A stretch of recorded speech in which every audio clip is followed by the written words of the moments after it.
دا په خوست کې د ښاروالۍ ریاست له لوري د 2 نویو پروژو د بنسټ ډبرې کیښودو او د چارو پیل مراسم دي. له یادو 2 پروژو څخه یوه یې د خوست کابل عمومي سړک له کباړ سرای څخه نیولې تر مټا چنې پورې د 2 کیلومترو په اوږدوالي سره د دویم لاین سړک جوړېدل دي چې 9.5 میلیونه افغانۍ لګښت پرې راځي او چارې به یې د 6 میاشتو په موده کې بشپړې شي. د دې ترڅنګ دویمه پروژه له مټا چنې څخه نیولې تر صنعتي پارک پورې د 6 کیلومترو په اوږدوالي سره د سړک دواړو غاړو ته د لښتیو جوړېدل دي چې 25 میلیونه افغانۍ لګښت پرې راځي.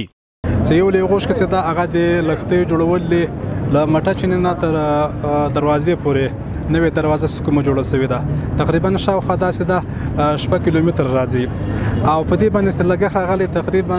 په دې باندې هغه 25 میلیونه هغه په دې باندې لګښت راځي او تقریبا شاوخوا شپږ میاشتې کې به ان شاء الله دغه پروژه سرته ورسیږي. همداراز دوهمه پروژه چې ده هغه د کابل او د ګردیز هغه لویس د دوهم سړک ته څنګه ان شاء الله نن افتتاح سو تقریبا دا 2 کیلومتره تر دغه نه شروع کیږي د کباړ سرای نه تر مټا چنې پورې. نو ان شاء الله دا په 4 میاشتې کې سرته ورسیږي او د دې لګښت چې راغلی دا تقریبا په دې باندې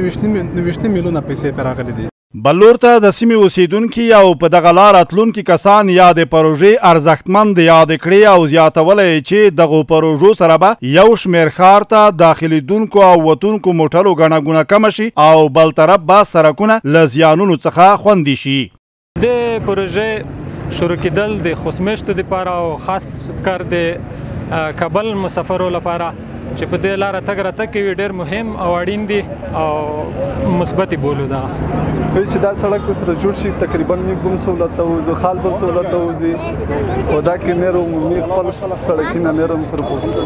چې جوړ شي موږ ته خوشاله د یادولو د چې خوست کې د ښاروالۍ ریاست له لوري له دې وړاندې هم ګڼ شمېر ټولګټې پروژې د ښار په بېلابېلو برخو کې پلي شوي او د ځینو پروژو چارې لا هم روانې دي چې په نږدې وختونو کې به ګټې اخیستنې ته وسپارل شي. همدارنګه د ښاروالۍ ریاست مسؤلینو ډاډ ورکړ چې دې ته ورته پروژې به نورې هم پلي کړي تر څو خلکو ته په اړونده برخو کې سهولتونه برابر او ښار ورسره ښکلا او پراختیا پیدا کړي.